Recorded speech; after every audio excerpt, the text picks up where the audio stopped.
I want to talk today a little bit about how our mind communicates. Now you say, wait a minute, Chris, our mind communicates? Yes, our mind communicates. Our mind's communicating all the time. Contrary to what people think, our mind really doesn't talk to us in words. It shows us pictures.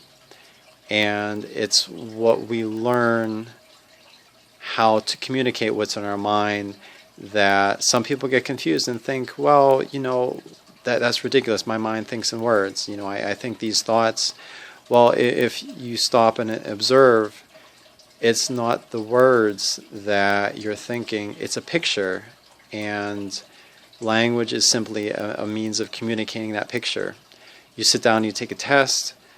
Well, it's not, the words aren't actually how it is. It's somebody else using words and language to try to communicate what's in their mind into your mind through the channel of language.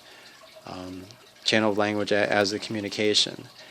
And it's impossible to use words and things like that in the present. When we think of the pictures, if we're not thinking of just observing and just being in the moment, we're either in the past or in the future. And what is that meaning, living in the past or the future? There's pictures, and those pictures link up with emotions a lot of times. We could use words, but what do the words have? Words stand for a picture. You go to Japan, for instance, and I could describe a beautiful tree in the Japanese language. I could also describe that in English. I could describe that in Dutch. Well, I can't personally describe that, but you could describe it in different languages, but in each person's mind still conjure the same picture, as it were. Being a teacher most of my life, I've had the unique opportunity and experience of discovering this and finding that there really is no exception. I've read all kinds of theory and theories about thoughts and theories about learning, but helping students learn to look at what kind of pictures and what kind of things are going on in their mind really helps with mental clarity, helps them take the thought or idea that's in their head and solidify it and pull it down and take some sort of action with that.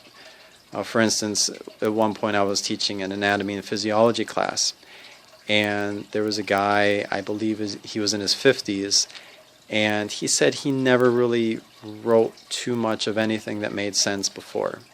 And we were writing essays on the nervous system. I still remember that. And I asked him, take a minute, close your eyes. Tell your mind to show you a picture or a story or whatever representation your mind wants to do about the nervous system.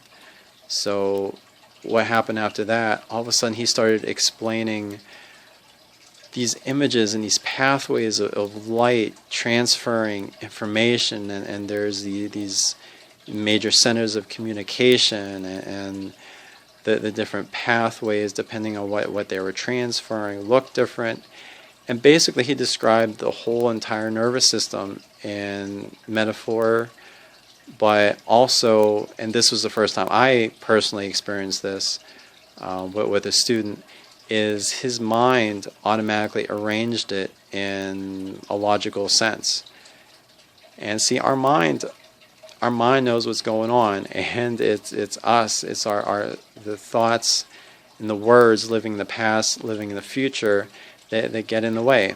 It's like having different glasses that are shaded differently. If you have rose-colored glasses, if you see the world in a certain way, if you use certain words, you're going to conjure certain pictures.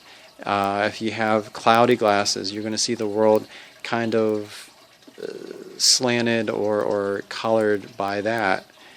And it's not really the way it is. If you observe things for how they are, being in the present moment, there's no attachment to it. It just is.